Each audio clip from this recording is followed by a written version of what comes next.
السلام علیکم ناظرین، اسلامی گائیڈنس حافظ محبوب کے پلیٹ فارم سے میں پروفیسر حافظ محبوب احمد آپ کی خدمت میں ایک مرتبہ پھر حاضر۔ آج میں جو ٹاپک لے کر آپ کے سامنے حاضر ہو رہا ہوں، یہ ایک ایسا ٹاپک ہے کہ میں سمجھتا ہوں کہ اس کو بہت غور سے، بہت توجہ سے اور ہر اس آدمی کو سننا چاہیے جس کا جو ہے شعر سے ادنا تعلق بھی ہے۔ جی ہاں، وہ ٹاپک یہ ہے، جی ہاں، غور سے سن لیجیے گا کہ شاعر کو یہ کام کبھی نہیں کرنا چاہیے جو میں اب بتانے جا رہا ہوں۔ جی ہاں، وہ کام کیا ہے؟ وہ کام یہ ہے کہ ادھر آپ نے ایک کلام کہا اور جھٹ سے اسے جو ہے وہ فائنل کر کے آپ نے جو ہے اپنی بیاض کے لیے اس کو جو ہے سلیکٹ کر لیا۔ یعنی اگر آپ کوئی دیوان مرتب کر رہے ہیں یا اگر آپ کسی مشاعرے کے اندر سنانا چاہتے ہیں تو بس پھر اس کے لیے جو ہے آپ نے اس کو فائنل کر کے رکھ دیا اور دوسرے اسٹیج پر جا کر جو ہے اس کو خیر سے جو ہے وہ پڑھنے لگ گئے۔ جی ہاں، یا اور کسی صاحب کو آپ دکھاتے ہیں اپنا کلام، جی ہاں، تو جھٹ سے جو ہے اس کو جا کر دکھا دیا۔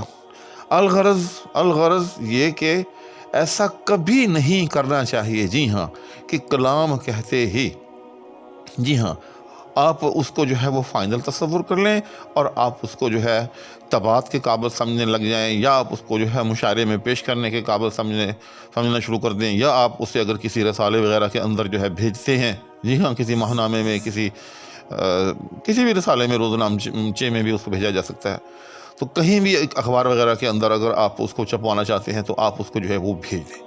یہ غلطی کبھی نہ کریں۔ جی ہاں، یہ میں پوری ذمہ داری سے کہہ رہا ہوں۔ اس کے پیچھے راز کیا ہے؟ اس کے پیچھے راز یاد رکھیے گا یہ ہے کہ جب آپ کوئی کلام کہتے ہیں، جی ہاں، تو جس طرح سے ہر شخص کو اپنی اولاد جو ہے بڑی پیاری لگتی ہے، جی ہاں، تو شاعر کو بھی اسی طرح سے اپنا کلام جو ہے بڑا پیارا لگتا ہے۔ جی ہاں، لیکن یاد رکھیے گا کہ جس وقت شاعر ایک کلام کہہ کر ہٹتا ہے تو اس کا ذہن، اس کا دماغ، جی ہاں، وہ اس کے زیر اثر اتنا زیادہ ہوتا ہے، جی ہاں، کہ اس کا کوئی عیب جو ہے سر دست نظر نہیں آتا۔ جی ہاں، نمبر 2، اس کا کوئی متبادل بھی نہیں سوکھتا۔ جی ہاں، یعنی اس میں اس وقت دو چیزیں ہوتی ہیں۔ جی ہاں، یعنی نہ تو اس کی جو ہے اس کا کوئی عیب جو ہے اس پر ظاہر ہوتا ہے شاعر کے اوپر، اور نہ ہی اس کو جو اس نے الفاظ استعمال کیے ہوتے ہیں کوئی اس کا جو ہے وہ متبادل سوچتا ہے۔ جی ہاں، تو پھر کیا کیا جائے؟ پھر یہ کیا جائے، یاد رکھیے گا، کہ اس کو وقت دیا جائے۔ جی ہاں، اس کلام کو آپ وقت دیں۔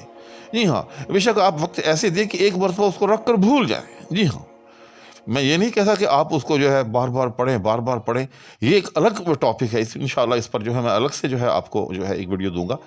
ایک مرتبہ اس کو آپ نگلیکٹ کر دیں۔ جی ہاں، آپ اس کو یوں سمجھیں کہ سرد خانے میں ڈال دیں، آپ اس کو کسی ایسے دراز کے اندر رکھ دیں کہ آپ جس کو سر دست نہیں کھولیں گے۔ آپ نے اگر اس کو موبائل میں سیو کیا ہوا ہے، کسی ایپ میں سیو کیا ہوا ہے، کلر نوٹ میں سیو کیا ہوا ہے، یا کسی اور نوٹ بک میں سیو کیا ہوا ہے، ایک مرتبہ اس کو کم سے کم 24 گھنٹے، بلکہ بہتر تو یہ ہے کہ 48 گھنٹے کے لیے جو ہے اس کو بھول جائیں۔ جی ہاں، تو پھر کیا ہوگا؟ تو پھر یہ ہوگا، یاد رکھیے گا، کہ جب آپ 48 گھنٹے کے بعد یا 24 یا 48 جتنا وقت بھی آپ مناسب سمجھیں، اس کے بعد جب آپ اس کو دیکھیں گے، یقین جانیے کہ آپ پر یہ دونوں چیزیں جو ہیں پھر روشن ہوتی چلی جائیں گی۔ آپ کو اس کا عیب جو ہے وہ بھی نظر آئے گا۔ جی ہاں، اس کے ساتھ ساتھ آپ کو متبادلات بھی سوچیں گے، اوہو یار، یہ جو لفظ میں نے استعمال کیا ہے اس کی بجائے تو یہ لفظ بہت خوب ہے۔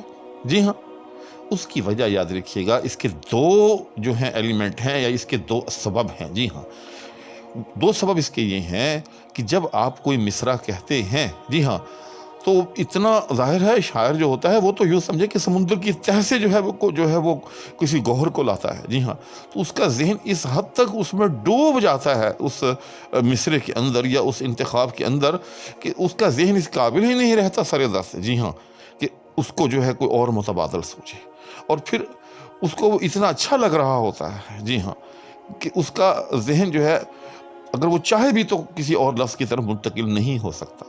لیکن پھر کیا ہوتا ہے، جب کچھ وقت گزرتا ہے تو آپ کا ذہن جو ہے آپ کے کہے ہوئے گفتہ سے ایک طرح سے آزاد ہوتا ہے، یوں سمجھ لیں کہ آپ کی پلیٹ جو ہے ایک طرح سے پھر خالی ہو جاتی ہے۔ جی ہاں، وہ جو نقوش ہوتے ہیں آپ کے ذہن پر اس کلام کے، وہ آہستہ آہستہ یوں سمجھیں کہ کچھ مدھم ہو جاتی ہیں.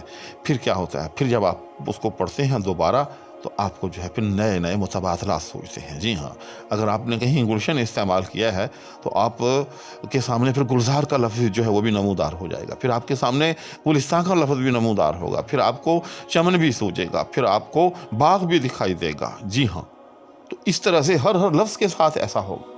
اسی طرح سے جو ہے اس کے اندر جو دیگر عیوب, چاہے وہ تاکید لفظی ہو, چاہے تاکید معنوی ہو, چاہے تنافر جلی ہو, چاہے تنافر خفی ہو, جی ہاں, چاہے اس کے اندر شتر غربہ ہو, یہ تمام عیوب جو ہیں, جو یہ سب کے سب آپ کو جو ہے وہ دکھائی دیں گے. ان تمام عیوب سے متعلق یہاں جملہ معترضہ کے طور پر عرض ہے کہ میں نے جو ہے اس پر جو ہے ایک الگ سے جو ہے پلے لسٹ جو ہے وہ میں نے بنا دی ہے. کوئی دوست بھی جو ہے میرے چینل کی وہ پلے لسٹ جس کا عنوان ہی عیوب شعری ہے, اگر اس کو وہ کلک کرے تو وہاں یہ تمام عیوب جو ہیں ان پر مفصل طور پر جو ہے ویڈیوز جو ہیں اس کو مل جائیں گی. تو الغرض آپ کبھی بھی یہ غلطی جو ہے یہ نہ کریں کہ آپ ادھر کلام کو آپ نے جو ہے لکھا اور اس کو جو ہے فائنل کر دیں. اچھا, میرے دماغ میں ایک مثال آ رہی ہے, اگرچہ اس کا تعلق ہماری عام زندگی کے ساتھ ہے, جی ہاں, اور ہر شخص کے ساتھ ہے, جی ہاں, لیکن میں سمجھتا ہوں یہ مثال جو ہے اس کے ساتھ بڑی فٹ ہے. وہ کیسے؟ وہ اس طرح سے کہ شاعر, اور ظاہر ہے عشق اس کا جو ہے چولی دامن کا ساتھ ہے. یہ الگ بات ہے کہ کبھی اس کا رخ جو ہے وہ مجاز کی طرف ہوتا ہے, کبھی حقیقت کی طرف ہوتا ہے, کبھی یہ ہوتا ہے کہ پہلے مجاز کی طرف ہوتا ہے, آہستہ آہستہ مجاز سے پھر جو ہے حقیقت کی طرف منتقل ہو جاتا ہے. لیکن یہ ہو نہیں سکتا کہ ایک شاعر ہو اس کا دل جو ہے کبھی نہ کبھی کوشش عشق میں سے جو ہے وہ نہ گزرا ہو. چنانچہ اگر کوئی صاحب جو ہیں کسی کے عشق میں مبتلا ہوتے ہیں, جی ہاں, تو اس وقت ان کی اور کیفیت ہوتی ہے, جی ہاں, لیکن اگر اس میں کچھ عرصہ گزر جائے, جی ہاں, خاص طور پر جی ہاں, کہ اتنا عرصہ گزر جائے کہ وہ جو صاحب عشق ہیں ان کے دماغ پر سے اس کا بھوت اتر جائے. یہ بڑی, میں ایک اہم مثال دے رہا ہوں, غور سے سن لیجئے گا کہ معشوق کے عشق کا جب بھوت اترے گا تو پھر اس کو جو ہے معشوق کے عیب دکھائی دیں گے. جی ہاں, جب تک اس معشوق کا عشق جو ہے عاشق کے سر پر سوار ہے اس کو اس کا کوئی عیب دکھائی نہیں دے گا. جی ہاں, میں نے ہی یوں سمجھ لیجئے کہ جب آپ نے شعر کہا, آپ نے اتنا ڈوب کر کہا وہ شعر کہ وہ شعر جو ہے آپ کی طبیعت کا, آپ کی شخصیت کا حصہ بن گیا, یا آپ اس کا حصہ ہو گئے. جی ہاں, اب آپ اس کا کوئی عیب جو ہے دیکھنے کے لیے, سننے کے لیے, جانچنے کے لیے, پرکھنے کے لیے تیار ہی نہیں ہیں. آپ اس بات پر قطعاً تیار نہیں ہیں کہ آپ اس کا کوئی لفظ جو ہے بدل دیں, بالکل وہ معشوق کی طرح.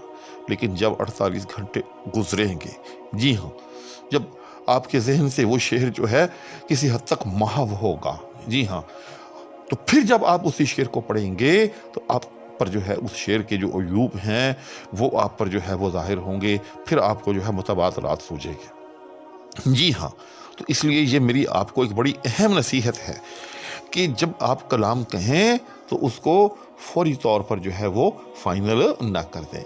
اچھا, یہاں اس کے ساتھ ہی متصل ایک بڑی میں اہم بات اور بھی آپ کو بتاتا چلوں کہ کبھی بھی یہ کوشش نہ کرے کہ جب آپ نے کوئی غزل یا کوئی نظم یا کوئی نعت آپ نے لکھنا شروع کی کہ آپ اس کو جو ہے مکمل کر کے اٹھیں. جی ہاں, نہ, طبیعت نے جتنا اس کو قبول کیا ہے, یعنی آمد کے طور پر جتنے اشعار آپ کے ہوئے ہیں بس اتنے لکھے پھر چھوڑ دیں. جی ہاں, پھر اس کے بعد اگر پھر طبیعت کے اندر جو ہے وہ میلان پیدا ہوا ہے, جی ہاں, اور وہ میلان جو ہے وہ کسی اور ردیف قافیے کے ساتھ ہے, تو پھر اس اور ردیف قافیے کے ساتھ جو ہے اس ایک اور نعت یا ایک اور نظم یا ایک اور غزل جس طرح بھی آپ کا میلان ہوا ہے وہ شروع کر لیں. جی ہاں, پہلی پینڈنگ چھوڑ دیں. جی ہاں, اب دوسری شروع کر لیں. ٹھیک, پھر کیا ہوا, پھر طبیعت جو ہے اس سے تھوڑی منحرف ہوئی, پھر کسی اور طرف طبیعت نکل گئی, کوئی اور قافیہ سوچا, کوئی اور ردیف سوچی, تو پھر اس کو شروع کر دیں. یعنی آپ کی آمد جو ہے جس طرف رخ کر رہی ہے بس اس طرف آپ آمد کے پیچھے پیچھے چلتے چلے جائیں, اور اس طرح سے نئی نعتیں یا نئی غزلیں یا نئی نظمیں یا جو بھی آپ جس صنف میں بھی لکھ رہے ہیں وہ شروع کرتے چلے جائیں. جی ہاں, اس طرح سے بے شک آپ بیک وقت جو ہے وہ 10 جو ہیں نعتیں یا 10 غزلیں جو ہیں آپ شروع کر لیں. جی ہاں, پھر کیا کریں, پھر ان کو گاہے بگاہے دیکھتے رہیں. جی ہاں, پھر جس کافی ردیف کے اندر جب آپ کو کوئی آمد ہو, جی ہاں, تو پھر اس میں وہ ایڈ کر دیں. تو اس طرح سے ہر نظم یا ہر غزل یا ہر نعت جو آپ نے شروع کر رکھی ہے اس کو آمد کے ذریعے مکمل کریں. جی ہاں، اس میں آورد کا عنصر نہ ڈالیں. جی ہاں، یاد رکھیے گا کہ آمد اور آورد کے اندر اتنا ہی فرق ہے جس طرح سے کاغذ کے پھول میں اور کسی باغ میں کھلے ہوئے حقیقی پھول میں ہوتا ہے. جی ہاں، کاغذ کے پھول میں سے کبھی خوشبو آ نہیں سکتی. جیسے بڑا مشہور شعر ہم نے بچپن سے سنتے آئے ہیں کہ خوشبو آ نہیں سکتی کبھی کاغذ کے پھولوں سے. تو اس طرح ہی کبھی بھی آمد کا جو آورد کا جو شعر ہوتا ہے، جی ہاں، جو آپ نے بالتکلف کہا ہوتا ہے، اس کے اندر وہ لطافت اور وہ شعریت وہ قطعاً پیدا نہیں ہو سکتی. جی ہاں، جبکہ اس سے برعکس جو آمد ہوتی ہے وہ کسی باغ میں کھلا ہوا حقیقی پھول ہے. جی ہاں، اس کو سننے والے کو بھی اس کو سن کر مزہ آئے گا جو سیدھا اس کے دل پر اثر کرے گا. آسان لفظوں میں آمد سے از خود فطری طور پر جو کہا ہوا کلام ہوتا ہے وہ سیدھا دل پہ اثر کرتا ہے. جی ہاں، اور جبکہ جو آورد سے، تکلف سے اور یوں سمجھ کہ شاعرانہ ریاضت سے میتھمیٹیکلی کہا ہوا جو شعر ہوتا ہے وہ بے شک عروض کے ہر پیمانے پر پورا اترتا ہو، بے شک ہر عیوب سخن سے، ہر عیوب فصاحت سے وہ مبرہ ہو، لیکن دل کے تاروں کو وہ چھیڑنے کی صلاحیت سے محروم ہوگا. جی ہاں، اس میں وہ لطافت، وہ شعریت جو ہے وہ نہیں ہوگی.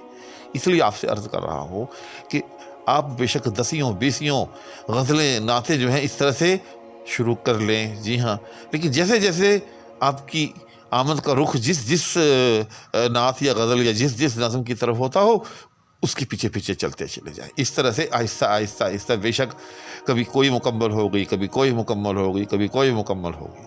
تو جو بھی مکمل ہوگی یاد رکھیے گا پھر وہ ہیرا ہوگا، پھر وہ ایک پھول ہوگا، ایسا گلدستہ ہوگا کہ جس کے ہر پھول سے خوشبو آئے گی، ایسا پھول ہوگا کہ جس کی ہر پتی سے جو ہے وہ آپ کو خوشبو آئے گی.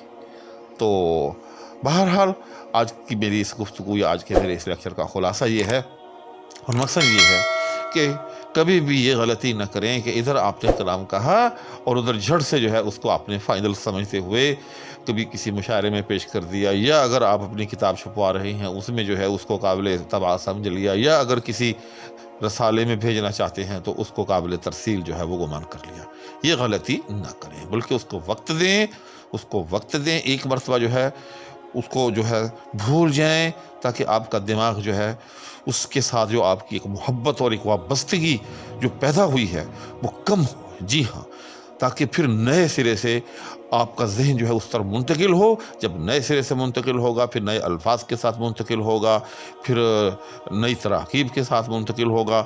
پھر آپ موازنہ کریں کہ جو پہلی ترکیب میں نے یہاں لگائی ہے اور یہ جو ایک مجھے نئی ترکیب سوچ رہی ہے، تو ان میں دیکھیے کہ کون سی جو ہے ترکیب زیادہ بہتر ہے. تو پھر جو آپ مناسب سمجھیں، جو بہتر سمجھیں، جو دل کے تاروں کے زیادہ قریب ہو، جی ہاں، جس میں زیادہ لطافت ہو، اس کو جو ہے آپ فائدل کر لیں.